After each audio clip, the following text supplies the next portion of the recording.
മക്കളെ ഉപദേശിക്കണേ. ഏതുപോലെ എന്നറിയുമോ? മഹാനായ അബൂദറിൽ ഗഫാരി റളിയല്ലാഹു തആല അൻഹു, അബൂദർ എന്ന് പറയുന്ന സ്വഹാബിയുണ്ടല്ലോ, പടച്ചവനെ നാട് കടത്തപ്പെട്ട സ്വഹാബിയാ. ഉസ്മാൻ തങ്ങളുടെ കാലഘട്ടത്തിൽ നാട് കടത്തുകയാണ്. ആരാരുമില്ലാതെ മരുഭൂമിയിൽ ഒറ്റയ്ക്ക് വീട് വെച്ചിട്ട് ജീവിക്കുന്ന സ്വഹാബിയാ.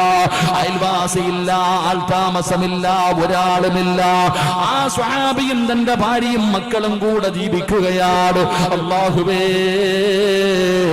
അബൂദർ തങ്ങളുടെ മരണമെടുക്കുകയാ.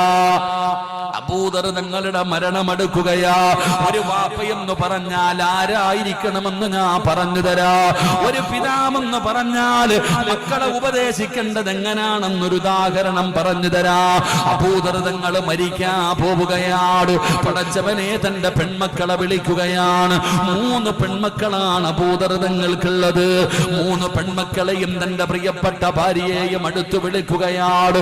എന്നിട്ട് പറയുന്നു, മക്കളെ, ഉപ്പാനെ വെറുക്കല്ലേ, ഉപ്പാനെ വെറുക്കല്ലേ. നിങ്ങൾക്ക് വേണ്ടി വാപ്പ ഒന്നും കരുതി വെച്ചിട്ടില്ല. സമ്പത്ത് മുഴുവനും വാപ്പ കണ്ടുകുടിച്ച് തീർത്തതല്ല, അള്ളാഹുവിന്റെ ദീനിന് വേണ്ടി കൊടുത്തതാണ്. വാപ്പ ഒന്നും സൂക്ഷിച്ചു വെക്കാറില്ല. വെക്കരുതെന്ന് അള്ളാഹു പറഞ്ഞിട്ടുണ്ടല്ലോ. അതുകൊണ്ട് എല്ലാ വാപ്പ പാവങ്ങൾക്ക് കൊടുത്തതാ. മക്കള്, നിങ്ങളുടെ വാപ്പ പാവപ്പെട്ടവനാണ്, നിങ്ങളുടെ വാപ്പ പാവപ്പെട്ടവനാണ്. എന്നെ നിങ്ങൾ വെറുക്കരുത്. തന്റെ ഭാര്യയോടും തന്റെ മക്കളോടും പറഞ്ഞു കൊടുക്കുകയാ. എന്നിട്ട് അബൂദർ റളിയല്ലാഹു തആല അൻഹു തന്റെ പൊന്നാര മക്കളോട് പറഞ്ഞു, മക്കളെ, അല്ലാഹു നിങ്ങളെ കൈവിടൂല, അല്ലാഹു നിങ്ങളെ കൈവിടൂല. അബൂദർ തങ്ങൾ തന്റെ ഭാര്യയെയും മക്കളെയും വിളിച്ചിരുത്തിയിട്ട് ഉപദേശിക്കുന്നത് കേട്ടപ്പോ ഭാര്യയിരുന്ന് കരയുകയാ, ഭാര്യയിരുന്ന് കരയുകയാ.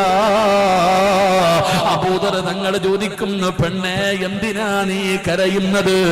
എന്തിനാ നീ കരയുന്നത്? അവിടെന്ന് ഭാര്യ പറയുന്നു, തങ്ങളെ, നിങ്ങൾ മരിച്ചാൽ ആരാ മയ്യത്ത് കുളിപ്പിക്കുന്നത്? നിങ്ങൾ മരിച്ചാൽ ആരാണ് കഫം പൊതിയുന്നത്? നിങ്ങൾ മരിച്ചാൽ ആരാണ് മയ്യത്ത് നിസ്കരിക്കുന്നത്? നിങ്ങളെ കബറടക്കാൻ ആരാ വരുന്നത്? ഈ സങ്കടം കൊണ്ട് കരയുകയാ. അബൂദർ തങ്ങളുടെ ഭാര്യയിരുന്ന് കരയുകയാണ്.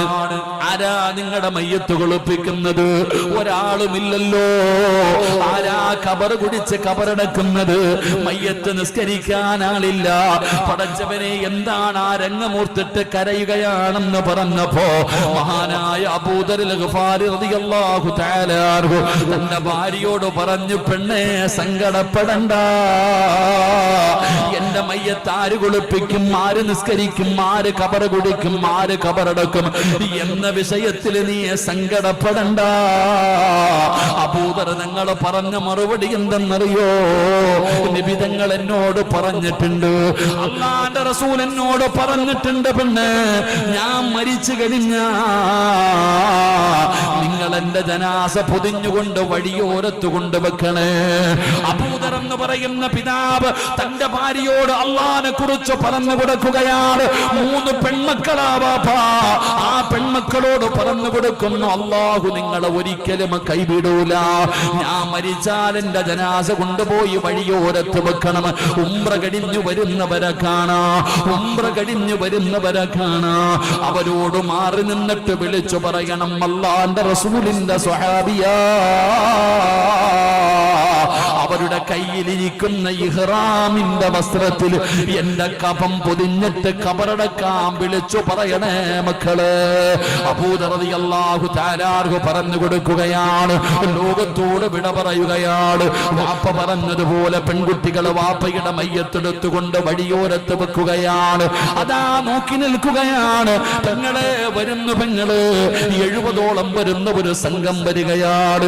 മഹാനായ സൽമാനിൽ ഫാരിസി റളിയല്ലാഹു തആല അൻഹുവിന്റെ നേതൃത്വത്തിൽ 70ഓളം വരുന്ന ഒരു സംഘം ഉംറ കഴിഞ്ഞ് വരികയാണ്. 3 പെൺമക്കളും മാറി നിന്ന് വിളിച്ചു പറയുകയാ, അല്ലാഹുവിന്റെ റസൂലിന്റെ സ്വഹാബിയാ, ഞങ്ങൾ ഞങ്ങളുടെ വാപ്പയുടെ ജനാസയൊന്ന് കബറടക്കണേ. നിങ്ങളുടെ കയ്യിലിരിക്കുന്ന ഇഹ്റാമിന്റെ വസ്ത്രത്തില് ഞങ്ങളുടെ വാപ്പയുടെ ജനാസ കഫം പൊതിയണേ. മക്കളവിടെന്ന് വിളിച്ചു പറയുമ്പോ സൽമാനുൽ ഫാരിസ് തങ്ങൾ ചിന്തിക്കുന്നു, അല്ലാ ആരാ പടച്ചവനെ, ഇത്രയും പാവപ്പെട്ട സ്വഹാബിയാരാ, ഇത്രയും പാവപ്പെട്ട സ്വഹാബിയാരാ. പടച്ചവനെ, സൽമാൻ തങ്ങൾ ചെന്ന് നോക്കുമ്പോ മുഖത്തിട്ടിരുന്ന തുണിയങ്ങ് മാറ്റുമ്പോ ആരാ കിടക്കുന്നതെന്നറിയുമോ? മഹാനായ അബൂദറുൽ ഗഫാരി റളിയല്ലാഹു തആല അൻഹു. ആ രംഗമങ്ങ് കണ്ടപ്പോ സൽമാൻ തങ്ങൾ വിളിച്ചു പറഞ്ഞു, സദഖ റസൂലുള്ളാഹ്,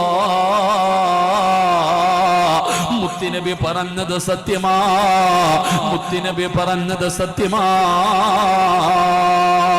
അതുകൊണ്ട് എന്റെ പ്രിയപ്പെട്ടവരോട് പറയുകയാണ്, പണത്തിനുള്ള ആഗ്രഹം കളയണേ, അത് പരീക്ഷണ വസ്തുവാണ് വാപ്പാ. അള്ളാഹുവിന് ഇഷ്ടം കൂടിയിട്ട് നിനക്ക് തന്നതല്ല. ചിലപ്പോ നിനക്ക് തോന്നാറുണ്ട്, നിന്റെ തഴമ്പ് കണ്ടിട്ട്, നിന്റെ ഈമാൻ കണ്ടിട്ട്, നിന്റെ കുടുംബമുഖം കണ്ടിട്ട് അള്ളാഹു തന്നതാണെന്ന് തോന്നരുത്. അതൊരു പരീക്ഷണ വസ്തുവാണ്, അതൊരു പരീക്ഷണ വസ്തുവാണ്.